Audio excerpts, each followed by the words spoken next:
নমস্কাৰ মোৰ ইউটিউব চেনেললৈ আপোনালোকক স্বাগতম জনাইছো। আজি মই আপোনালোকৰ বাবে আনিছো এটি অতি জনপ্ৰিয় সকলোৱে খাই ভাল পোৱা ৰেচিপি চোলে আৰু ভটুৰা। আমি ঘৰতে কেনেকৈ বনাই খাম সহজতে এইটো মই আজি আপোনালোকক দেখুৱাবলৈ লৈছো। আৰু ইয়াৰ বাবে যিখিনি আমাৰ দৰকাৰ হয় সামগ্ৰী, সেই সামগ্ৰীখিনি প্ৰথমে মই দেখুৱাই লৈছো আপোনালোকক। প্ৰথমে মই দেখুৱাই লৈছো চোলে, মানে আমি চোলে কয় সকলোৱে, কিন্তু এইটো হৈছে কাবুলী বুটৰ ঘুগনি। আচলতে এই কাবুলী বুটটো আমি কেনেদৰে ঘুগনি বনাই লওঁ আৰু সেইটোকে চোলে বুলিও কয়। ইয়াত মই 250 গ্ৰাম কাবুলী বুট তিয়াই লৈছো, প্ৰায় 4 ঘণ্টামান সময় মই এইটো তিয়াই থৈছিলো। আৰু ইয়াৰ বাবে এই ঘুগনিটোৰ বাবে প্ৰয়োজন হোৱা সামগ্ৰীখিনি হৈছে এয়া বিলাহী, এটা বিলাহী, পকা বিলাহী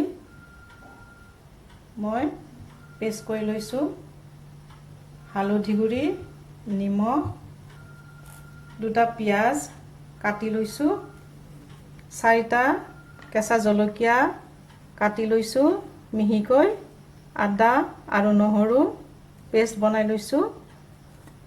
আৰু এইবোৰ মছলা, এইটো মিৰ্চ মছলা আৰু এই ধনিয়া জিৰা মিক্স মছলা, এইখিনি হৈছে আমাৰ পাঁচফোৰণ, এইখিনি গোটা জিৰা আৰু এইটো ডালচেনি, এই ধনিয়া পাত আৰু এই কেইটুকুৰামান হৈছে শুকাই থোৱা আমলখি।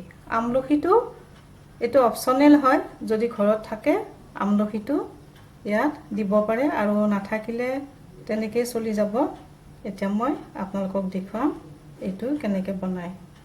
প্ৰথমে এই বুটকেইটা আমি বইল কৰি ল'ব লাগিব। এই বুটকেইটা এতিয়া মই কুকাৰত দি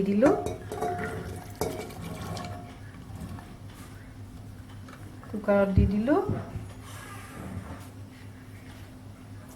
পানী দিলোঁ। পানী বহুত বেছি দিব নালাগে, 2 কাপমান পানী দিলে হ'ব।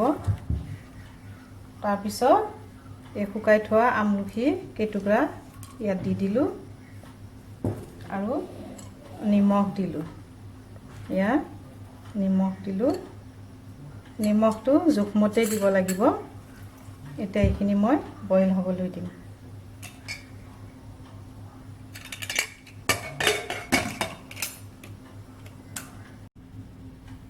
কাবুলী বুটখিনি প্ৰেছাৰত বইল হ'বলৈ দি মই এতিয়া আমাৰ ভটুৰেৰ কাৰণে এইখিনি ময়দাখিনি ৰেডি কৰিম। ইয়াত মই 2 কাপ ময়দা লৈছোঁ। আপোনালোকে নিজৰ জোখমতে ময়দাটো ল'ব, কিমানখিনি বনায় সেই হিচাপত ময়দাটো ল'ব। এতিয়া ইয়াত দিছোঁ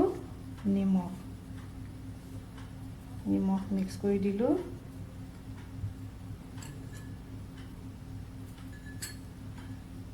এক চামুচ চেনি,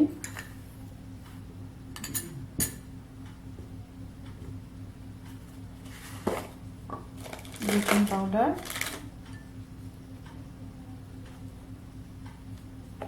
1 চামুচ বেকিং পাউডাৰ দি দিলোঁ।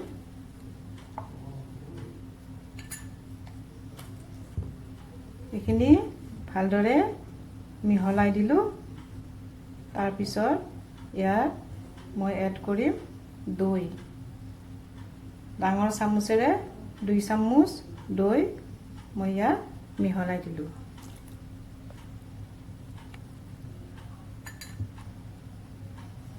দৈ মিহলাই ইয়াৰ পিছত ইয়াতে আমি ৰিফাইন দি দিম।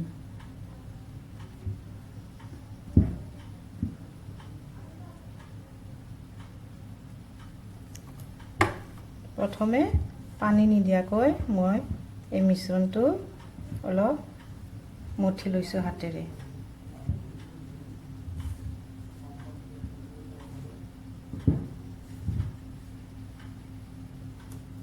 তাৰপিছত এতিয়া অলপ অলপকৈ পানী দি ময়দাখিনি লাহে লাহে মঠি ল'ম।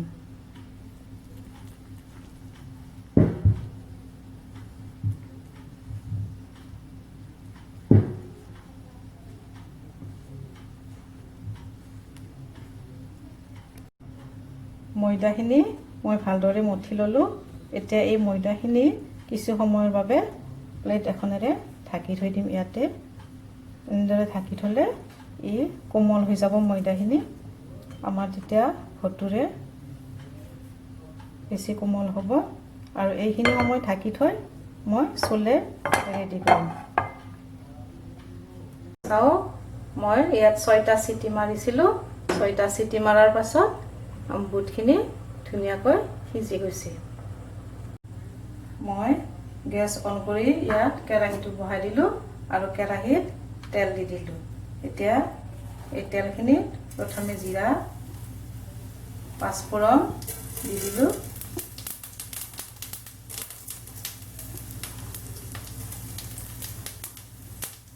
এটুকুৰা দালচেনি দি দিলোঁ।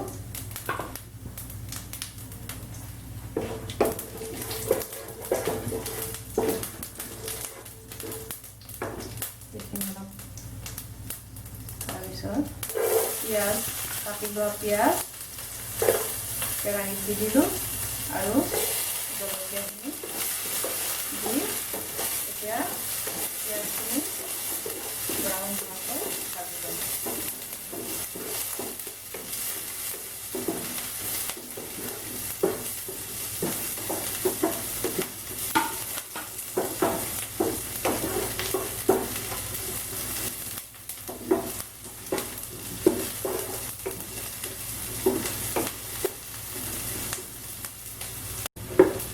পিঁয়াজখিনি ভাজিবলৈ লৈছে, এতিয়া ব্ৰাউন হ'বলৈ ধৰিছে। ইয়াতে এতিয়া আদা আৰু নহৰু পেষ্টটো দি দিলোঁ।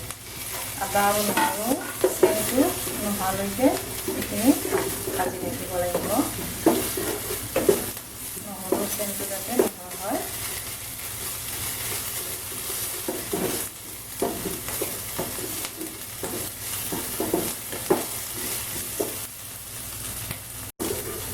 এইখিনি আমাৰ ভাজি লোৱা হয়। ইয়াত মই বিলাহীৰ যিটো পেষ্ট বনাইছিলোঁ, সেই পেষ্টটো এতিয়া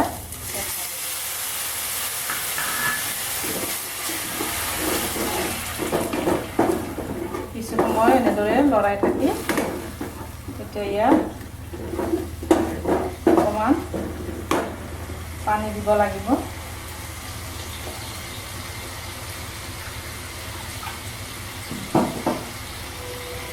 এইখিনি সিজিবলৈ পানী দি দিলোঁ।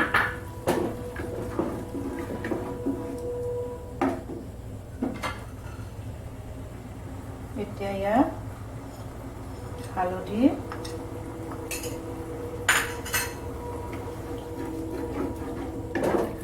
দিলোঁ।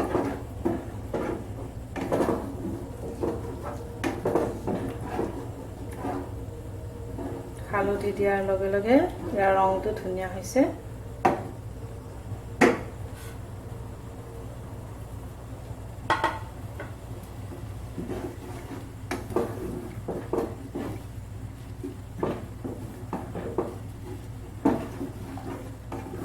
আমি এইখিনি আৰু কিছু সময় উতলাই ল'ম। তাৰপিছত ইয়াত বুটটো ঢালি দিম।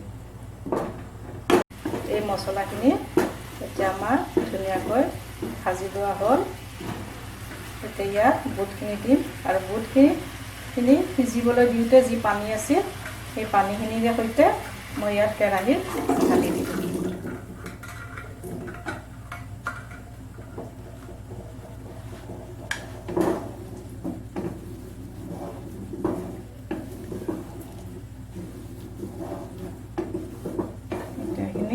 লৰাই লৰাই মিহলাই দিলোঁ গোটেইখিনি।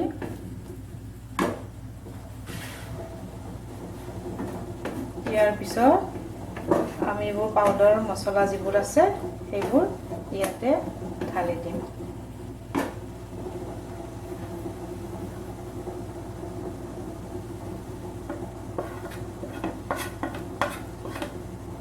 লাল মিৰ্চ পাউডাৰ মছলাটো মই ইয়াত দিলোঁ।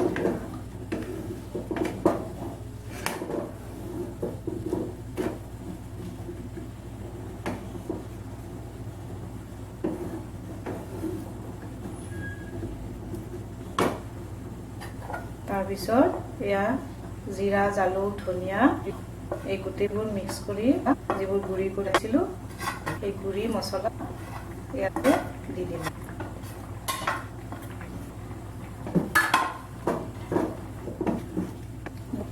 সিজিবলৈ মই নিমখখিনি দিওঁতে পুনৰ অকণমান নিমখ দিছিলোঁ লাগিব এতিয়া, পিছত অকণ পানী ইয়াত দিব। ইয়াত মই আকৌ নিমখৰ ইয়াত কমি দিছোঁ পাৰে, গতিকে অনুপটো মই নিমখ সেই ইয়াতে দি দিলোঁ।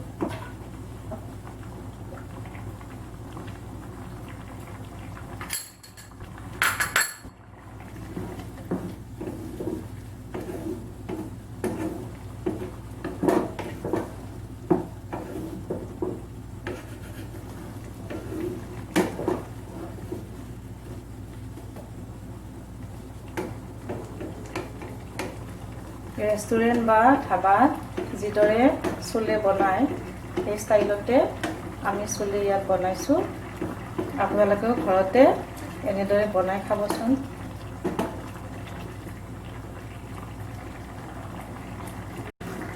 এয়া আমাৰ চোলে ৰেডি হৈ গ'ল। চাওক সুন্দৰ কালাৰ আহিছে।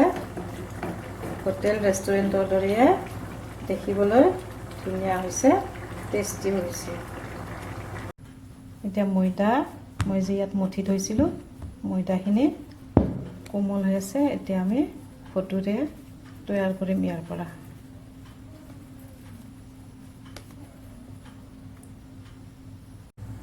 কেৰাহীত মই ৰিফাইন গৰম কৰি লৈছোঁ আৰু এনেদৰে ফটোৰে বেলি লৈছোঁ বেলনা। এতিয়া ইয়াত আমি এইটো ৰেডি কৰিম।